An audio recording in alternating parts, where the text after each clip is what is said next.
Hello and welcome to the Quick Start video tutorial for the RhinoCAM 2014 mill module, brought to you by Mexsoft. Today we'll be demonstrating the mill module. Let's begin by launching the RhinoCAM mill module. From the main menu, select RhinoCAM and then Mill from the drop-down menu. Docked on the left you will see the machining browser and under it the machining objects browser. Now let's load the part model for this tutorial. From the main menu, select File and then Open. Find the part file named Gasket located in the Quick Start folder and then pick Open. We will perform the following basic steps in machining this model. First, we'll define the machine and post processor to use, then define the setup, including the stock geometry, material, and the work zero. Then we'll create and select a tool to use for machining, and then create the machining operations, including the feeds, speeds, clearance planes, and other cutting parameters. Then we'll generate the tool paths, simulate the tool paths, post-process the tool paths, and then generate shop documentation. Let's start by defining the machine to use for this job. From the Program tab, select Machine to display the dialog box. Under Machine Type, set the number of axes to 3 axes. Pick OK, and notice that the machine type now appears under the machining job in the machining browser. Next, we'll define the post processor. From the Program tab, select Post to display the dialog. For the current post processor, select Haas from the list of available posts. Then, set the post file extension to NC. Other file extensions are available depending on your machine requirements. Pick OK and notice that the post type now appears under the machining job in the machining browser. Now let's define the machining setup. If there is no setup 1 listed under your machining job, the system will automatically create one when a work zero or an operation is generated. However, by default, the MCS or Machine Coordinate System is already aligned with the WCS or World Coordinate System, so this step is not required for this part. However, in production you can have multiple setups and assign different machining orientations for each.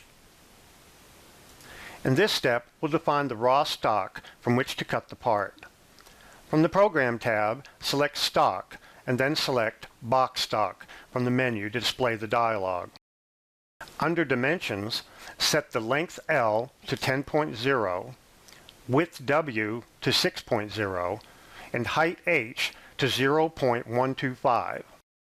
Note that the stock dimensions you enter are measured from the corner of the bounding box selected in this dialog. Pick OK and notice that the stock type now appears under the machining job in the machining browser. If the stock does not display on the screen, select the stock visibility icon located at the base of the machining browser. Once the stock model is created, you can move it in alignment with the part if needed. From the Program tab, select Align and then Align Stock from the menu to display the dialog. For Z alignment, select Top, and for XY alignment, select Center and then pick OK. The stock is now aligned to the center of the part in the XY and the top of the part in Z. Next, we'll set the material for the stock geometry. From the Program tab, select Material to display the dialog. For material, select Wood from the list of available materials and then pick OK. If the material texture does not display on the stock, select the Material Texture Visibility icon located at the base of the machining browser. Now that the stock is aligned to the part geometry, in this step we'll establish the work coordinate origin.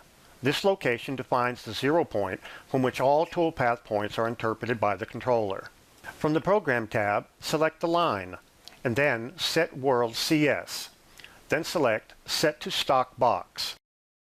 Then set 0 face to highest Z and 0 position to southwest corner. This sets the machine home to the top of the stock material and the southwest corner of the stock geometry. Alternatively, you can use work zero to set the work coordinate origin. Instead of moving the part in the stock to the WCS origin, this moves the Machine Coordinate System origin to the specified location. From the Program tab, select Work 0 to display the dialog. Select Set to Stock Box. Then set 0 face to highest Z and 0 position to southwest corner. This sets the machining home to the top of the stock material in the southwest corner of the stock geometry. Pick Generate and notice that the MCS is translated and that the Work 0 now appears under Setup 1 in the machining browser. To machine the part, we'll now create a 1/2 inch flat end mill. From the Tools tab in the Machining Objects browser, select Create Edit Tools to display the dialog. Select the Flat Mill tool icon. Set tool name as Flat Mill 0.5 and tool diameter to 0.5. Under the Properties tab, set Material to HSS and tool number to 1.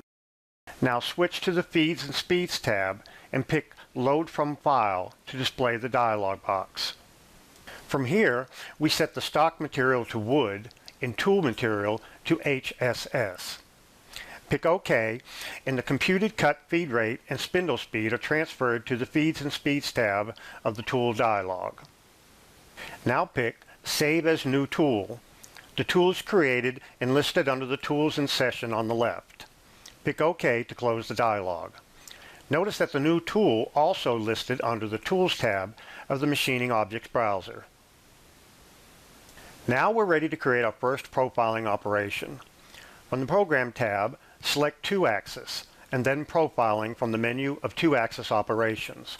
This will display the 2 1/2 axis profiling operations dialog. Under the Machining Features region tab, pick Select Drive Containment Regions. The dialog is minimized and allows you to select 3 inside hole features to machine. Select the first region by picking the top edge of the larger center hole. Repeat this step for the 2 smaller hole regions. Now press Enter or right-click to end the selection. The 2 1/2 axis profiling dialog comes back up, displaying the selected drive regions. They are also highlighted on the part. Notice that selecting a drive region from the list highlights the corresponding surface edge curve on the part. Now we switch to the Tool tab of the dialog. Select Flat Mill 0.5 under Tools. The 0.5 inch flat end mill is now selected as the active tool. Note that the tool parameters of the currently active tool are always displayed in the status bar at the bottom of the machining browser. Now switch to the Feeds and Speeds tab. Select the Load from Tool button. RhinoCAM will retrieve the feeds and speeds parameters that were set when the tool was defined and associate them with the current operation. Next, we'll switch to the Clearance Plane tab. Set the Clearance Plane definition to Automatic and Cut Transfer Method to Clearance Plane. In the Automatic mode, RhinoCAM will determine a safe Z height for locating the clearance plane. Setting the Cut Transfer Method to Clearance Plane will force all transfer moves to be performed in this determined clearance plane. When this dialog box is active, the clearance plane is shown on the graphic screen. Now switch to the Cut Parameters tab to control the cutting. Set the stock to 0. This means that we will not be leaving any thickness on the part after machining. Under the Cut Start Side section, check the box next to Use Outside Inside for closed curves, and then select Inside. Alternately, you could use the Determine Using 3D Model method. In this case, RhinoCAM will use the 3D model to determine which side of the curve to place the cutter for machining. Now, select the Cut Levels tab and set Location of Cut Geometry to At Top. Enter 0.125 for the total cut depth. The cut depth is always set as an absolute value. This automatically sets the rough depth and rough depth cut to 0.125. Next, we select the Entry-Exit tab. Entry-Exit parameters control how the cutter will engage material as it begins cutting and how it leaves the material as it completes cutting. Set entry and exit motions to none. Now pick Generate. The 2 1/2 axis profile toolpath is generated and the operation is listed under Setup 1 in the machining browser. The toolpath is displayed in the graphics screen. Note that the display of the toolpath in the graphics screen can be turned on and off by selecting the toolpath visibility icon located at the base of the machining browser. The new toolpath can now be simulated to display the in-process stock model. Switch to the Simulate tab at the top of the machining browser. Under Preferences, uncheck Simulate by Moves and adjust the slider to set the simulation speed. And then select Play from the Simulate tab. Additional simulation controls are available on the menu, such as stop, pause, etc. To view the cut model with textures applied, select the Material Texture Visibility icon located at the base of the machining browser. Now, we'll turn our attention to machining the outer profile of the part. Again, we will create a simple profile toolpath, but this time around the outer periphery of the part. Switch to the Program tab in the machining browser. Select the 2 1/2 axis profiling operation we just created. Right-click on the selected operation and select Copy. Now, right-click again and select Paste. This creates a copy of the operation and places it below the original in the machining browser. Now right-click on the second operation and pick Edit to adjust its parameters. Pick Remove All under Machining Features region. Pick Select Drive Containment Regions. Select the top outer surface edge of the gasket and then right-click or press Enter to end the selection.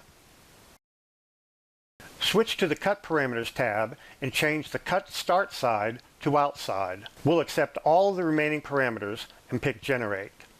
The new 2 1/2 axis profiling toolpath is generated and displayed on the screen. Now, we'll select the new 2 1/2 axis profiling operation, select the Simulate tab, and then pick Play. Now, with the toolpaths complete, we're ready to post-process to an output text file containing G-codes that can then be sent to the machine tool to actually machine the part. Select Setup 1 from the machining browser, right-click and select Post. This will post-process all operations created under the setup.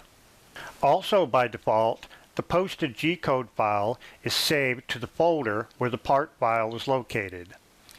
Now pick Post and the G-code file is displayed in Notepad where it can be viewed or edited manually. Now close Notepad. At any time, you can create an informational report of your machining operations. Switch to the Program tab in the machining browser. Select Setup 1. Right-click and select Information to display and print the report. This dialog provides an estimate of the machining time required for the operations in the setup. You can perform the same right-click sequence on the machining job to determine the estimated machining time for all setups. Pick OK to close the information dialog. You can also create a setup sheet by generating a shop document. This is typically used to instruct the machine operators on how to set up and machine the part on the CNC machine. Select Setup 1, then right-click and select Shop Documentation. Select Template 1 and then click Save. This creates an HTML-based shop documentation that can be viewed in a web browser. You can perform the same right-click sequence on the machining job to generate shop documentation for all setups. This completes the Quick Start tutorial for the RhinoCAM mill module. For further assistance, you can visit the online help supplied with the program or visit www.mechsoft.com for additional tutorials. Thank you.